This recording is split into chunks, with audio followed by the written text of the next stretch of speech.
He thought he was just giving a dying boy a drink of water. Pause, sound of wind blowing. But by sunrise, over 100 native warriors appeared on horseback, silent, proud, watching his every move. The sheriff came with rifles, ready for war. But the tribes didn't come to fight. Beat, voice softens. They came to honor him. This is the true story of one man's compassion and the day mercy changed history.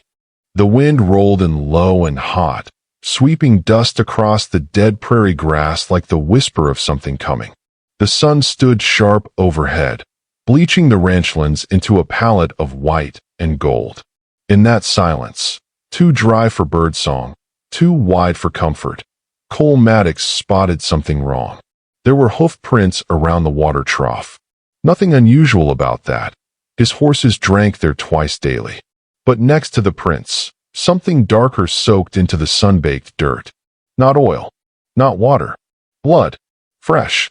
Cole's hand slid toward the rifle leaning against the porch post. The world had taught him to expect violence where quiet used to be. A wounded animal, maybe. Or worse, somebody running from something meaner. He stepped off the porch slowly, the creak of wood under his boots sounding too loud in all that stillness. Then he saw him, a young man, barely more than a boy, half collapsed beside the trough. His chest heaved in jerks, each breath a war against something unseen. Long black hair matted with sweat, torn buckskin shirt, deep, dark blood soaked through the back. Native, injured, alone. Cole's stomach knotted. He scanned the horizon out of habit. The ranch was 10 miles from town and another 5 from the nearest telegraph line. No help coming. No cavalry. Just him and this bleeding stranger.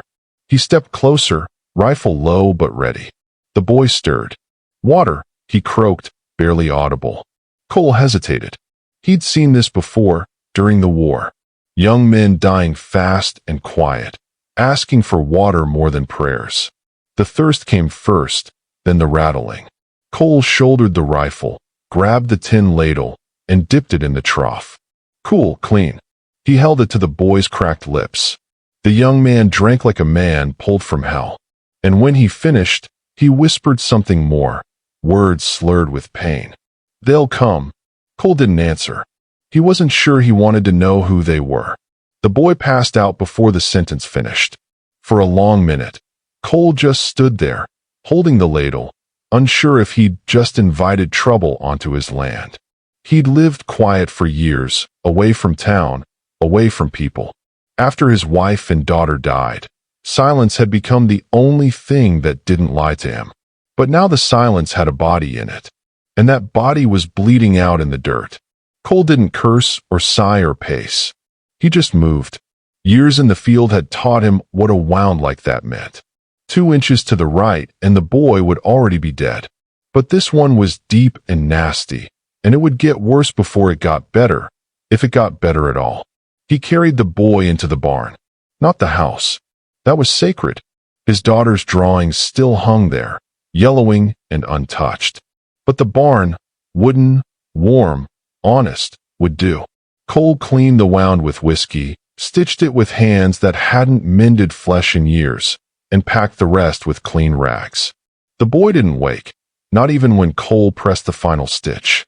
He just breathed shallowly, a flicker between worlds. It wasn't mercy, Cole told himself. It wasn't kindness either. It was obligation. A man sees another dying of thirst. He gives him water. That's what separates men from monsters. But the old voices returned anyway. What if he's a scout? What if others follow? Cole leaned back against the beam, sweat trickling down his neck. He hadn't seen a tribe around these parts in over a year. Most had been pushed out. Some slaughtered outright. The town had its stories, most of them cruel, all of them loud. The boy stirred. Cole turned, watching him with guarded eyes. Where am I? The boy murmured, eyes half open. Middle of nowhere, Cole said, tone flat. The boy blinked at the barn's rafters like they held some memory. You helped me. Don't read too much into it, Cole muttered. Silence again. But this time, it wasn't empty. The boy's breathing was steadier. stronger. A small victory. One Cole felt deeper than he wanted to admit. "You got a name?" he asked after a while. The boy nodded slightly. "Tahoma." "Cole," the rancher said back. He didn't offer a handshake. That kind of thing had rules. "Thank you," Tahoma said, voice rasping but clear. Cole just nodded. The words caught in his throat like barbed wire. He stood and walked outside. The light blinded him after the barn's shade. He looked toward the horizon again. Still no movement. Still no dust trail. Still alone. For now. But something had shifted. It wasn't just the presence of another soul. It was what it meant. In a land that survived by forgetting, Cole had remembered. And memory had a cost. He fed the horses, then leaned against the fence, watching the sun dip lower. Behind him, in the barn, Tahoma coughed and shifted again. Cole knew this wasn't over. Whatever, or whoever, had done that to the boy might come looking. And if they did, they'd find a man who'd buried his family under that same sky, on that same soil, with hands just as bloody and a heart just as tired. As the wind howled low and long across the plains, Cole closed his eyes for a moment. Just long enough to feel something stir deep inside him, a flicker of something old.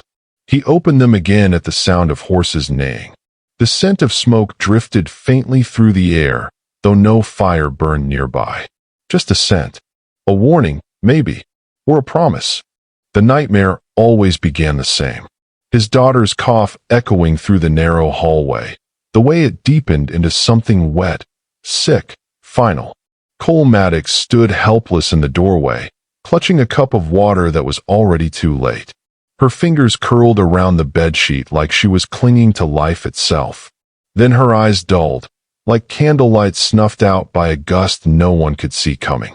He woke up gasping, the taste of ash and guilt thick in his throat. The barn was dark, lit only by a single oil lamp swaying gently from the rafter. Tahoma slept beneath it, the blood-stained bandage around his shoulder a dull reminder that this wasn't some haunting from Cole's past. It was the present, and it was dangerous. Outside, the night wind howled like something ancient and angry. Cole stood at the threshold, shotgun in one hand, silence in the other. He hadn't heard riders, not yet. But the boy had warned him, they'll come. He wondered if they were already watching. When dawn cracked the sky in streaks of rose and gold, Tahoma stirred. "You didn't sleep," the boy said, voice rough but steady. Cole didn't answer. He didn't lie, either. "You've seen war," Tahoma added, watching him. Cole gave a tight nod. "Virginia. Shiloh. Places that don't look like anything now except graveyards." "I've seen it too," the boy said, "on this land. But no one builds statues for our dead." Cole glanced at him then, the sharpness in Tahoma's eyes belying the weakness in his limbs. "You from a tribe nearby?" Tahoma nodded. "Cedarbone people. We moved north last winter. This land holds our ancestors." Cole considered that for a long moment, chewing on a sliver of dried meat. "You were protecting something." "My sister," Tahoma said. "She was buried in a sacred place. I went back to light the morning fire. Settlers followed me. Thought I was scouting for a raid." Cole swallowed. "And shot you in the back." Tahoma's jaw tightened, but he didn't speak. Cole stood and paced slowly along the barn wall. "Town's got no love for your kind. They don't care what you were doing out there. They'd hang me just for breathing." Cole didn't argue, because he knew it was true. By mid-morning, a trail of dust rose in the distance. Cole spotted it first, thin, steady, moving like a needle through fabric. He reached for his spyglass and scanned. 3 men on horseback. Town folk. Armed. He swore under his breath. "Stay down," he told Tahoma, grabbing his rifle and stepping out into the sun. They rode up slow, boots tapping rhythmically against the stirrups, rifle slung loose but ready. Sheriff Briggs led the trio, his broad chest wrapped in a weathered badge that had seen more intimidation than justice. Behind him rode Ewell and Granger, 2 ranchers with itchy trigger fingers and louder mouths than sense. "Morning, Maddox," Briggs said without smiling. Cole didn't return the greeting. We heard you had company out here. Cole's brow twitched. Horses, Briggs snorted. Not the four-legged kind. Cole didn't flinch. Ain't seen anyone. Granger spat in the dust. Funny thing, you all here saw tracks lead in off the river yesterday. Headed right this way. Cole's grip on the rifle tightened. I patch horses, Sheriff, he said. Not my job to track ghosts. Briggs' gaze lingered past Cole, toward the barn. Mind if we take a look? I do. A long silence followed. The wind died completely. Even the horses shifted nervously. Granger leaned forward. You hiding one of them red devils, Cole? Cole took one step forward, voice like steel. You calling me a liar? Briggs held up a hand, as if to cool things off. Now no one's saying that. But you know how folks are. Tensions are high. Last month, 3 cattle got stolen over at Dawson Creek. Everyone's nervous. Cole looked him dead in the eyes. And you think an injured boy crawling through dust with a bullet in his back did that? Briggs didn't answer. Thought so, Cole muttered. The 3 sat in their saddles a few seconds longer. Then Briggs nodded to the others. We'll ride on. But you keep your nose clean, Maddox. They turned and rode out. Cole watched until they disappeared into the horizon, then turned back toward the barn. Tahoma stood in the doorway, face unreadable. You should have let them search, the boy said. Cole shook his head. No man under my roof gets turned over to a rope. I don't care what color his skin is. Tahoma looked at him long and hard. That's not what most of your people say. I ain't most, Cole muttered. Later that evening, as the sky turned bronze and violet, Cole brought out a small tin plate of beans and sat next to Tahoma under the eaves. You ever lose anyone? He asked quietly. Tahoma stared into the twilight. My mother during the marches. My father when he refused to leave sacred land. My sister last winter. So yes. Cole nodded slowly. Me too. Fever took my little girl. There was a silence between them that didn't feel empty. It felt understood. She liked to draw, Cole added, voice distant. Had a smile that'd make you forget the war. She'd be proud of you, Tahoma said. Cole swallowed hard. I don't know. Maybe. The wind picked up again, carrying the scent of pine from the hills. And something else. Smoke. Not wood smoke. Not the cooking kind. This was darker, heavier. Like ritual fire. Like memory. Tahoma stood suddenly, legs still trembling but strong enough. They're here, he whispered. Cole rose beside him, eyes sweeping the horizon. In the last rays of sunlight, a flicker of motion moved across the ridgeline, shadows on horseback. Not 3, not 10, dozens. And they weren't stopping. They came like ghosts across the plains, silent, certain, unstoppable. In the fading amber light, the ridgeline shimmered with the silhouettes of riders. Some carried spears, others bows.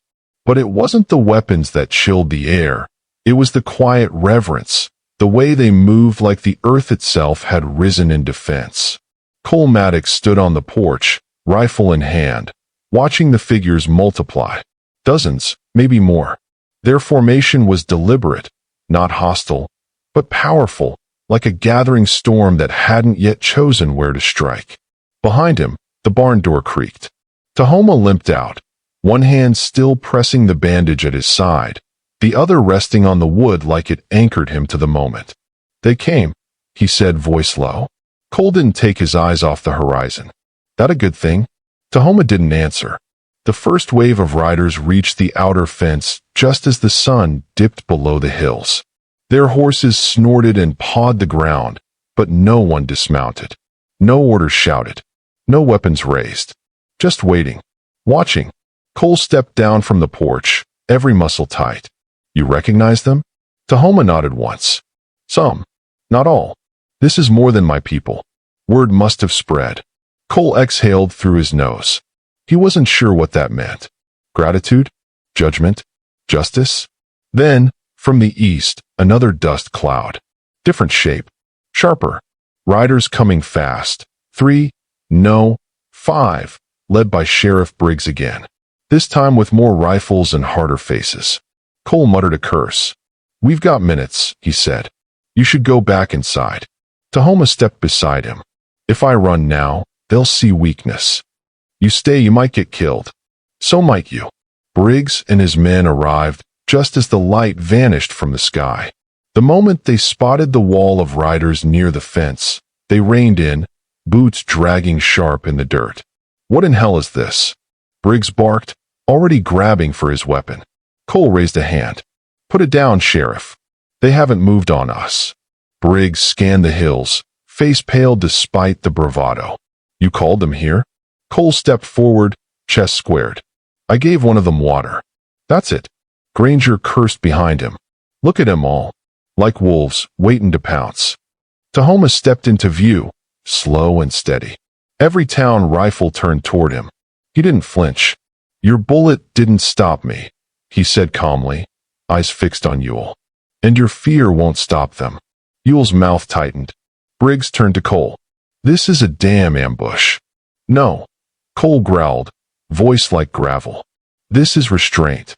He turned and walked toward the front gate, slowly, rifle slung but ready. From the sea of riders, one stepped forward. He wore a robe of buffalo hide etched with red handprints and symbols that shimmered in the low firelight. His face was deeply lined, but his eyes were young, bright with judgment. Cole stopped just outside the gate. I'm Cole Maddox, he said clearly. The elder tilted his head slightly. I gave water to a wounded man who asked for it, Cole continued. Didn't ask who he was. Didn't care. He was bleeding, and I helped. For a long moment, the elder said nothing.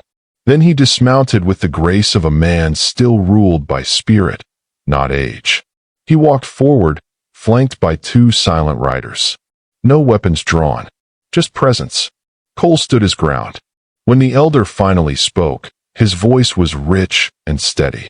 This land remembers. The wind carries stories. You gave life when the world had taken it. Cole didn't move. Seemed the decent thing. The elder looked past him, toward the sheriff and his men. Then back to the barn. He is one of ours, he said. And you sheltered him. Cole nodded, still breathing. The elder stepped forward, close enough now that Cole could see the scars across his throat, half hidden beneath layers of ceremonial beads. They looked old, brutal, earned. We came not for vengeance, he said, but to bear witness. Cole's eyes narrowed. To what? To mercy, the elder replied. A rare thing on this soil. Behind them, Briggs scoffed. This some kind of ceremony? The elder turned his gaze on the sheriff. This is history. Then he raised his hand, and from the darkness behind him, dozens of riders dismounted. One by one, they pulled feathers from their satchels, painting them with lines of ash and ochre. Then they planted them in the ground, hundreds of them, lining the fence, the trough, the barn. It was a ritual, a tribute. Tahoma watched, unmoving, as the wind carried their chants, soft, haunting, rising with the smoke of torches newly lit. Cole turned to Briggs. You were looking for an ambush. What you got was a funeral. The sheriff's jaw clenched, eyes darting across the unfamiliar ceremony. You think I should feel sorry for them? Cole stepped closer, voice low and sharp. I think you should feel human. Behind them, Tahoma took a step toward the elder. Their eyes met. Recognition passed silently. Then the elder laid a hand over Tahoma's chest, right where the wound had closed. The chant shifted. The mood with it. Cole felt it first. Not fear, not sorrow, but reverence. As if the ground itself had settled, honored by what it had seen. He looked around. The sheriff and his men had nothing left to say. No justification. No bluster. They simply turned their horses, one by one, and rode into the night. Cole watched them go. Then he looked up at the sky. The stars had come out, dozens of them, like riders across the heavens. The next morning, the plains were quiet, but not the kind of quiet that made a man feel alone. It was the stillness that came after something sacred. The wind moved softer. The light, gentler. Even the horses stood calmer, as if they, too, had seen something the night before that didn't belong to this world. Cole Maddox sat by the water trough, his calloused hands wrapped around a chipped tin cup of coffee that had long gone cold. Across the yard, the feathers planted by the tribes still lined the earth, swaying like silent sentries. Each one told a story, a death remembered, a mercy honored. Behind him, footsteps padded gently through the dirt. Tahoma approached, his limp almost gone now. He wore a fresh tunic, gifted by one of the riders, embroidered with symbols that Cole didn't recognize but somehow understood. They were about renewal, about pain survived. "She left this for you," Tahoma said, extending a long, braided strand of horsehair tied around a small carved figure, a wooden wolf, head tilted to the stars. Cole took it without speaking. "It's from the elder's granddaughter," Tahoma added. "She said you stood like a wolf between two enemies and chose peace." Cole traced the carving with his thumb. "I didn't stand for peace. I stood for what was right." "That's often the same thing," Tahoma said softly. The barn door creaked open behind them. One of the tribal women, older, stern-eyed, carried out a basket of bread and dried meat and set it down without a word. She gave Cole a long look, one filled with neither warmth nor distrust, but recognition. Then she turned and walked back toward the camp that had risen just past the creek. Tents, fires, songs. They weren't leaving just yet. They were healing. And this ranch, this land, had become more than a line between white and native. It had become a bridge. By midday, riders from town began arriving again, but different this time. No rifles. No hard stares. Just questions and awkward apologies, and the kind of shame that clung to a man when he realized he'd stood on the wrong side of something ancient and sacred. Sheriff Briggs rode up last. Dismounted, hat in hand. Cole didn't rise to meet him. "I won't pretend to understand what all that meant," the sheriff said, voice quieter than usual. "But you stopped a war, Maddox, whether you meant to or not." Cole looked past him, toward the feathers still dancing in the wind. "I didn't stop anything," he muttered. "They chose not to start it." Briggs nodded, fidgeted. "Town's talking. Some say we ought to run you out. Others think you might be the only man left with any spine." Cole snorted. "I'm not looking to be anything to anyone." "Still," Briggs said, awkward now, "you've done something here. Maybe something that'll last." With that, the sheriff turned and left. No threats. No posturing. Just a man retreating from the edge of something larger than himself. Later that evening, Tahoma joined Cole beneath the oak tree at the edge of the property. The two men stood side by side, watching as the sun bled into the horizon. Cole placed a wooden cross into the earth, marked with a simple carving, his daughter's name, Anna. He'd carried that piece of wood in his hands a dozen times, never sure where it belonged. Now it finally felt right. Beside it, Tahoma placed a circle of stones and a feather anchored in the center. "One for your blood," Tahoma said, "and one for mine." Neither spoke for a long time. "You think this changes anything?" Cole finally asked. "It already has," Tahoma replied. "You gave something that no treaty ever could." Cole looked at him. "What's that?" "Dignity." They stayed until the stars began to appear, sharp and cold against the velvet sky. A fire crackled nearby where the tribe shared songs in a language older than the fences that cut across the plains. Children laughed. Elders nodded. And in the center of it all was the story, the one that would be told again and again, around fires, in whispers, through generations. The man who gave water. That night, Cole sat at the edge of the porch, legs dangling, watching the tribe's fires burn in the distance. He couldn't sleep, not because he was afraid, but because something inside him had shifted. For years, grief had been the only companion he allowed past his front gate. But now, a different silence sat beside him. Not heavy, not cold, just full. Tahoma approached once more, carrying a carved bow. He held it out. "A gift," he said. "From my people. For your daughter." Cole hesitated. Took it. "She would have been proud," Tahoma said. Cole's voice broke slightly. "She always said water was the first kindness." Tahoma smiled, faint but genuine. Then you lived her words. And for the first time in years, Cole believed he had. As the firelight flickered against the plains and the stars wheeled above, the last sound that broke the silence wasn't grief, but a song. A song sung not in words, but in the low harmony of two men who had once stood on opposite sides of history, now standing on shared ground. The world hadn't changed, but something had.